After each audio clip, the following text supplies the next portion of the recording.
I was going to say good morning. It's straight up noon. Good straight up noon to all of you. The planners of this lovely event asked me to talk a little bit about the history of how our Homeland program got started.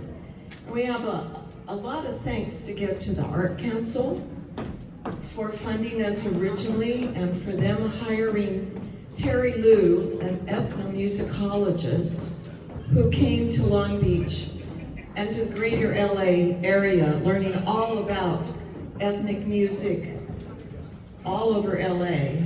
And he's the one that said to us, you gotta have workshops to teach the young people to preserve your culture. So in 1997, we started trying to figure out how to do this and to look for some grants to help fund us. We got this little grant for $1,200 to buy 5 Kang.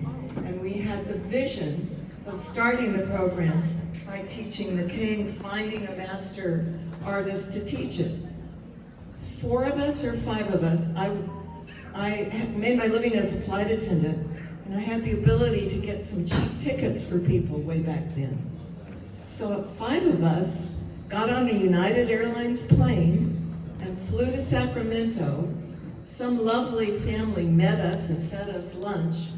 We got back in a great big van and drove to Oroville to the Master King Maker's house, whose name I don't remember. Vaichu.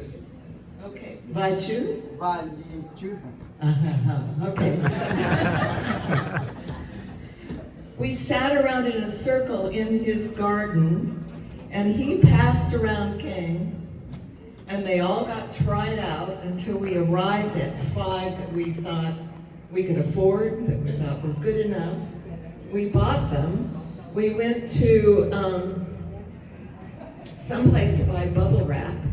We wrapped all of them in bubble wrap, and I was afraid that we couldn't get through security with these 5 big instruments that nobody had seen before.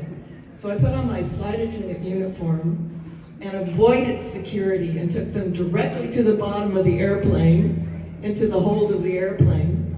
And then we just all walked on casually. We got to LA. I snuck down the stairs, got to the hold, waiting for the guys to take everything off of the hold of the plane, got them, and then we carried them back up the stairs on the side of the jetway, and we were ready to go home and start the program. Another part of this story is the important story about Dixie Swift. She's the one that had the vision to create Homeland. There was a lot of gang activity, and she thought that by bringing people together from all the different cultures through the arts, she could break those patterns of gang activity.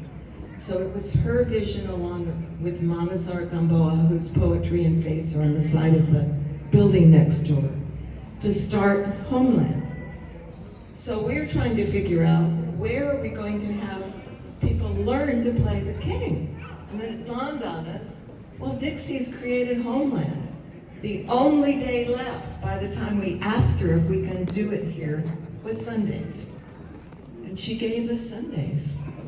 And that was in 1998 that we started this program. It's 25 years ago. Many different masters have taught, and many students have come through our program. And some of those students, of course, have become masters, contributing to the community and coming back to teach.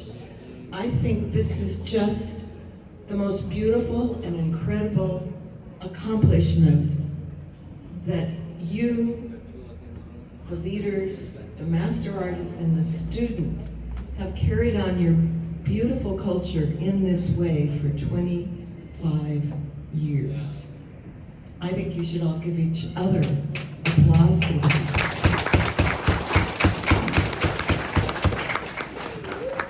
And I think everyone who's been a student should stand up. Everyone who's been a student in the program. Oh, come on. Come on, all of you. All of you that have been students. All right. There's more of you out there, I know. Thank you. Okay, so what else was I supposed to tell about? Well, one of the wonderful stories is that, you know, as the students would grow up, this is a very important thing. We call this program Game Not Games because so many people in this Anaheim corridor were getting involved with games, and many of them on parents like they were losing their kids to the culture of the games. Every student that has come to our program has graduated from high school and gone on to some kind of higher education or some kind of career. That is huge. Every one of our students has gone on to be wonderful contributing adults. And then the other thing is students end up going to college and get too busy to stay in the program. So we're always needing to recruit young people to come to the program. And Chakai knew that we were in a little bit of trouble, and he offered to come and institute the drumming program, and that brought a lot of new students.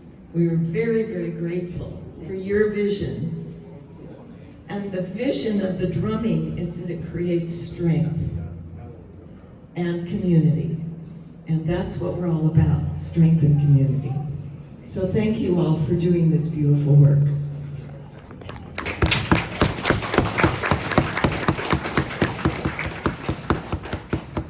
Let's show Karen. We give her another round of applause, please. Karen Marshall, please.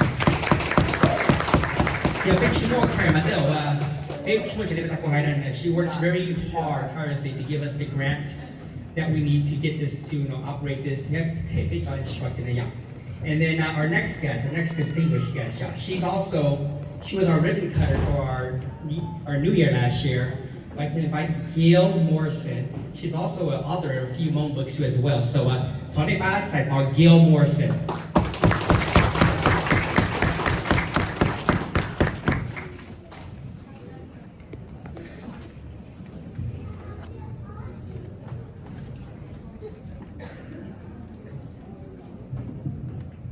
Good afternoon, everybody. I am so glad to be here and to see all of you and to be able to thank all of you for all of the hard work you did on putting together the very successful 2022-2023 New Year in Long Beach. I went to Fresno a few weeks afterwards, and many people had seen it on YouTube, so it was very popular to be viewed. I don't really have a speech. I don't even have a great story like Karen did. So I will make this very short. Just say thank you and remind all of you men and husbands out there that Tuesday is Valentine's Day, and you should be taking your wife out to dinner or buying her some flowers or something that she likes. Okay? That's my little culture experience for today for you. Gail, would you please briefly describe your latest book that's coming out shortly? Karen has asked me to briefly talk about my new book. It's my third Hmong history book. It's coming out very soon, within the next 30 days on Amazon, and it's about being in Laos in the resistance from 1975 to 1990. It's all oral history, so it's exactly what people told me was their life experience there. It's a very hard time in Hmong history. So this is all about the Chafa and the Kusat also. Both groups. If you want to know more about Sai Shua Yang and Zhong Shua He and Turpa Moa, this is the book for you. All right. Watch out now.